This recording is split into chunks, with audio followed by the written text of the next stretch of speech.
Today's story is called The Legend of Sleepy Hollow. It is about something strange that happened long ago in a valley called Sleepy Hollow. It was written by Washington Irving. The story is told by Doug Johnson. The valley known as Sleepy Hollow hides from the world in the high hills of New York State. There are many stories told about the quiet valley, but the story that people believe most is about a man who rides a horse at night. The story says the man died many years ago during the American Revolutionary War. His head was shot off. Every night he rises from his burial place, jumps on his horse, and rides through the valley looking for his lost head. Near Sleepy Hollow is a village called Tarrytown. It was settled many years ago by people from Holland. The village had a small school and one teacher named Ichabod Crane. Ichabod Crane was a good name for him because he looked like a tall bird, a crane. He was tall and thin like a crane. His shoulders were small, joining two long arms. His head was small, too, and flat on top. He had big ears, large, glassy green eyes, and a long nose. Ichabod did not make much money as a teacher, and although he was tall and thin, he ate like a fat man. To help him pay for his food, he earned extra money teaching young people to sing. Every Sunday after church, Ichabod taught singing. Among the ladies Ichabod taught was one Katrina Van Tassel. She was the only daughter of a rich Dutch farmer. She was a girl in bloom, much like a round, red, rosy apple. Ichabod had a soft and foolish heart for the ladies, and soon found himself interested in Miss Van Tassel. Ichabod's eyes opened wide when he saw the riches of Katrina's farm. Miles of apple trees and wheat fields, and hundreds of fat farm animals. He saw himself as master of the Van Tassel farm, with Katrina as his wife. But there were many problems blocking the road to Katrina's heart. One was a strong young man named Brom Van Brunt. Brom was a hero to all the young ladies. His shoulders were big, his back was wide, and his hair was short and curly. He always won the horse races in Tarrytown and earned many prizes. Brom was never seen without a horse. Sometimes, late at night, Brom and his friends would rush through town shouting loudly from the backs of their horses. Tired old ladies would awaken from their sleep and say, "Why, there goes Brom Van Brunt leading his wild group again." Such was the enemy Ichabod had to defeat for Katrina's heart. Stronger and wiser men would not have tried, but Ichabod had a plan. He could not fight his enemy in the open, so he did it silently and secretly. He made many visits to Katrina's farm and made her think he was helping her to sing better. Time passed, and the town people thought Ichabod was winning. Brom's horse was never seen at Katrina's house on Sunday nights anymore. One day in autumn, Ichabod was asked to come to a big party at the Van Tassel home. He dressed in his best clothes. A farmer loaned him an old horse for the long trip to the party. The house was filled with farmers and their wives, red-faced daughters, and clean-washed sons. The tables were filled with different things to eat. Wine filled many glasses. Brom van Brunt rode to the party on his fastest horse, called Daredevil. All the young ladies smiled happily when they saw him. Soon music filled the rooms, and everyone began to dance and sing. Ichabod was happy dancing with Katrina as Brom looked at them with a jealous heart.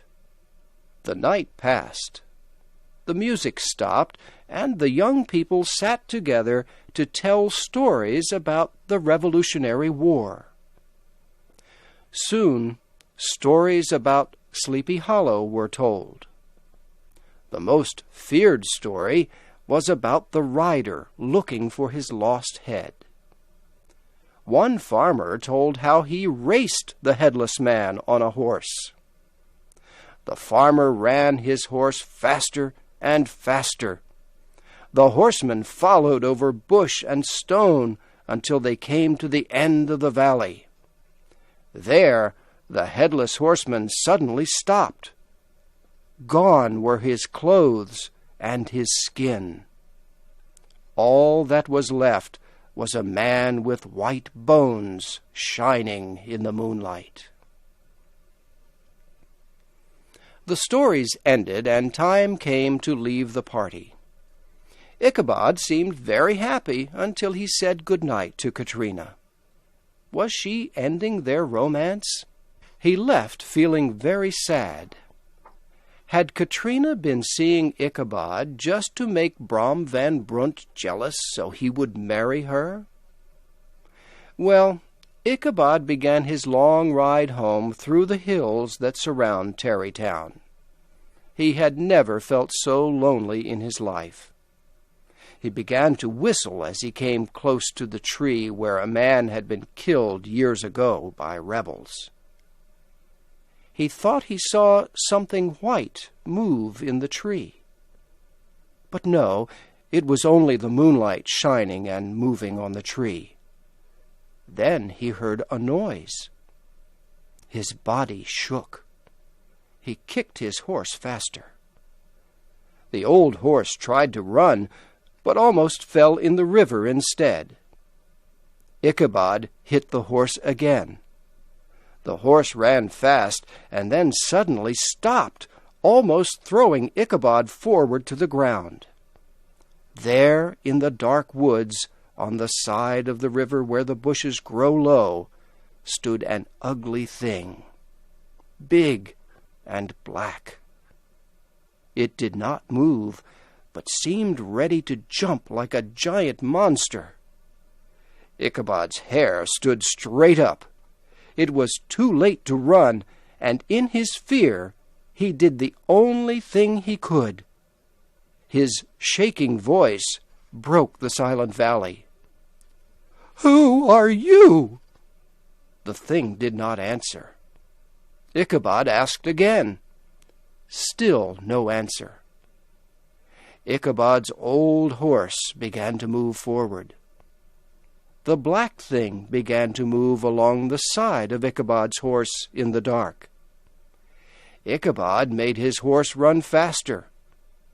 The black thing moved with them. Side by side they moved, slowly at first, and not a word was said. Ichabod felt his heart sink. Up a hill they moved above the shadow of the trees. For a moment the moon shone down, and to Ichabod's horror he saw it was a horse, and it had a rider. But the rider's head was not on his body. It was in front of the rider, resting on the horse. Ichabod kicked and hit his old horse with all his power. Away they rushed through bushes and trees across the valley of Sleepy Hollow.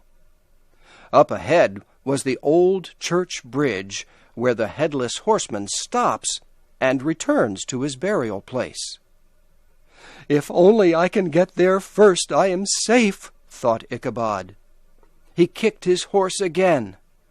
The horse jumped onto the bridge and raced over it like the sound of thunder. Ichabod looked back to see if the headless man had stopped. He saw the man pick up his head and throw it with a powerful force.